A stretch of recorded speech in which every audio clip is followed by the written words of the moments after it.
Big ಬಾಸ್ನಲ್ಲಿ Ashwini Gowda versus Gilli ಎಂಬಂತಾಗಿದೆ. ಯಾವುದೇ ಟಾಸ್ಕ್ ನೀಡಲಿ, ಮನೆಯಲ್ಲಿ ಯಾವುದಾದ್ರೂ ವಿಷಯ ಚರ್ಚೆ ಆಗ್ತಿರಲಿ, ಗಿಲ್ಲಿ ಹಾಗೂ ಅಶ್ವಿನಿ ಮಧ್ಯೆ ಕಿರಿಕಾಗೇ ಆಗುತ್ತೆ. ಇನ್ನು ಇಬ್ಬರು ಎದುರು ಬದರಾದಾಗ ನಗುತ್ತಾ ಮಾತಾಡಿದ ದಾಖಲೆ ಇಲ್ಲ ಎಂದ್ರೂ ಕೂಡ ತಪ್ಪಾಗಲಾರದು. ಇಬ್ಬರು ಹಿಡಿದ ಹಠ ಬಿಡೋದಿಲ್ಲ. ಇನ್ನು ಹೀಗಿರುವಾಗಲೇ ಗಿಲ್ಲಿ ಅವರು ಅಶ್ವಿನಿ ಬಳಿ ಕ್ಷಮೆ ಕೇಳಿದ್ದಾರೆ. ಇದು ಕೂಡ ಸಾಕಷ್ಟು ಅಚ್ಚರಿ ಮೂಡಿಸುವ ವಿಷಯವಾಗಿದೆ. ಕ್ಯಾಪ್ಟನ್ಸಿ ರೇಸ್ನಲ್ಲಿ ಅಭಿಷೇಕ್ ಹಾಗೂ ಅಶ್ವಿನಿ ಗೌಡ ಇದ್ರು. ಇಬ್ಬರು ಸರದಿಯಲ್ಲಿ ಬಂದು ಕೂರಬೇಕು. ಹೀಗೆ ಕೂತಾಗ ಮನಸ್ಸಿನಲ್ಲಿ ಲೆಕ್ಕ ಹಾಕಿ 12 ನಿಮಿಷ ಆದ ಬಳಿಕ ಗಂಟೆ ಬಾರಿಸಬೇಕು. 12 ನಿಮಿಷಕ್ಕೆ ಯಾರು ಹತ್ತಿರವಿದ್ದಾರೋ ಅವರು ವಿನ್ ಆದಂತೆ. ಇನ್ನು ಆ ಸಂದರ್ಭದಲ್ಲಿ ಅಶ್ವಿನಿ ಅವರ ಲೆಕ್ಕಾಚಾರ ತಪ್ಪಿಸಲು ಅವಕಾಶ ಇತ್ತು. ಇಲ್ಲಿ ಅವರು ಹೋಗಿ ಅಶ್ವಿನಿ ಅವರನ್ನು ಟೀಕೆ ಮಾಡಲು ಆರಂಭಿಸಿದ್ರು. ಅಲ್ಲಿ ಆಡಿದ ಮಾತುಗಳಲ್ಲಿ ಕೆಲವು ಮಿತಿ ಮೀರಿದೆ. ಇದು ಅಶ್ವಿನಿ ಗೌಡ ಅವರಿಗೆ ಬೇಸರ ಕೂಡ ಮೂಡಿಸಿತು.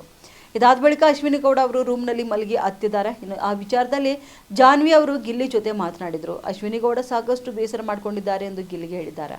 ಆಟವನ್ನ ಆಟವಾಗಿ ತೆಗೆದುಕೊಳ್ಬೇಕು, ಅದಕ್ಕೆ ಈ ರೀತಿ ಮಾಡೋದು ಸರಿಯಲ್ಲ ಛೇ ಎಂದು ಗಿಲ್ಲಿ ಹೇಳಿದ್ದಾರೆ. ಅವರಿಗೆ ತಪ್ಪಿತಸ್ಥ ಭಾವನೆ ಕಾಡಿದೆ. ಆ ಬಳಿಕ ಅಶ್ವಿನಿ ಅವರು ಇದ್ದಲ್ಲೇ ತೆಳಿ ಕ್ಷಮೆ ಕೂಡ ಕೇಳಿದ್ದಾರೆ. ಉತ್ತರ ಕರ್ನಾಟಕ ನ್ಯೂಸ್, ಇದು ಕನ್ನಡದ ಉಸಿರು.